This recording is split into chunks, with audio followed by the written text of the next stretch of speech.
Viens nous le présenter. Merci madame la présidente, monsieur le ministre. Cet article traite des enjeux de rénovation énergétique pour les bâtiments tertiaires et précise les modalités d'application de cette obligation. L'article 17 de la loi relative à la transition énergétique pour la croissance verte a précisé cette obligation en la prolongeant par période de 10 ans entre 2020 et 2050, avec un niveau de performance fixé pour chaque décennie afin d'aboutir à une réduction des consommations d'énergie finale du parc concerné d'au moins 60% en 2050 par rapport à 2010.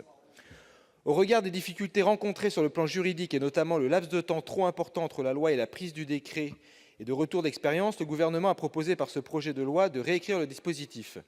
Il est ainsi prévu d'obliger les propriétaires ou les locataires de certains bâtiments ou parties de bâtiments à usage tertiaire à mettre en oeuvre des actions de réduction de la consommation d'énergie pour arriver à une réduction des consommations d'énergie de l'ensemble de ces bâtiments d'au moins 40% en 2030, 50% en 2040 et 60% en 2050 par rapport à 2010, en ouvrant la voie à des traitements différenciés.